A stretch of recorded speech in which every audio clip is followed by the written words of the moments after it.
Welcome to the Generation Kids Daily Devo podcast, where we move from wonder to worship, looking for God at work in the world around us, ready to ask the tough questions and discover what His Word has to say to us. Today's episode is titled, If They Know Your Name, and it comes from me, Casey Taylor. There's an old sports saying that I've seen play out in real life many times, and it goes something like this. If they don't know your name, What's your name? It's because they're not worried about you. If they know your name and slander it or talk down on your name, be glad. That means you've done something to get their attention. It's that guy. This is what happens spiritually as well. Especially when God starts doing amazing things in you. It will be natural to experience temptation to bend your beliefs. And once the enemy sees that that's not working, because he's smart, he'll try and get other people to knock you off your perch and make your world feel small, as the people around you start to insult you and make fun of you for your beliefs.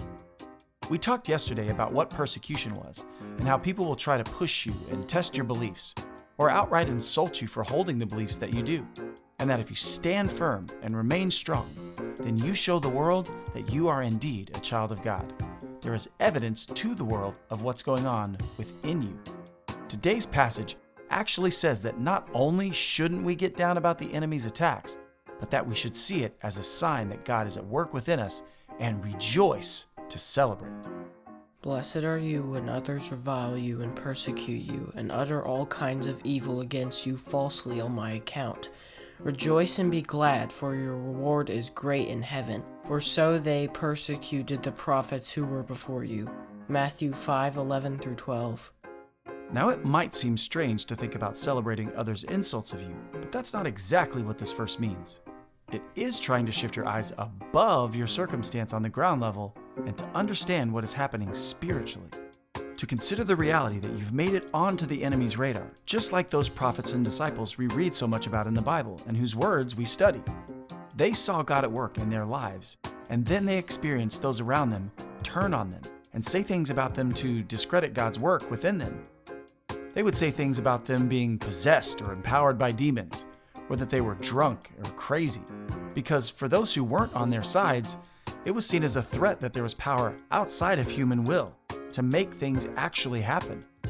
So they told the world that these amazing things they said and did were actually many other discrediting things like drunkenness, possession by demons, or that they were losing their minds, instead of giving credit where it was actually due. The Spirit of God was at work and alive, empowering those prophets, and today empowering you and I to do incredible things to help see the kingdom come. And when we continue on in this, He tells us that while we may have trials now, there will be rewards and celebrations in heaven for all that God's doing in and through us. So don't fret when others come against you because of your faith. Celebrate instead that you've put yourself on your enemy's radar and that you're not alone. That's what happens when God's at work in us and the enemy is mad about it. So rather than hesitate, and instead of letting the enemy intimidate, say a prayer, lift a song, and celebrate, because there are rewards in heaven that surely await. Now it's time for Today's Big Question! Today's big question is, now that we've made it through all of the Beatitudes, which one are you the most encouraged by? Which one are you the most challenged or nervous by?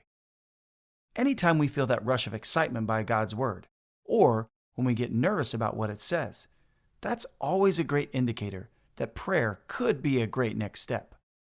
So start sharing your feelings and excitement with God. You never know what He might be preparing you for through those feelings. Thanks for listening to the Generation Kids Daily Devo podcast. If you want to keep in touch with us on all our social media platforms, check out the links in the description. And if you'd like to help support us as we continue to create meaningful content for kids of all generations, please subscribe to our Patreon by visiting us at patreon.com/wearegenerationkids.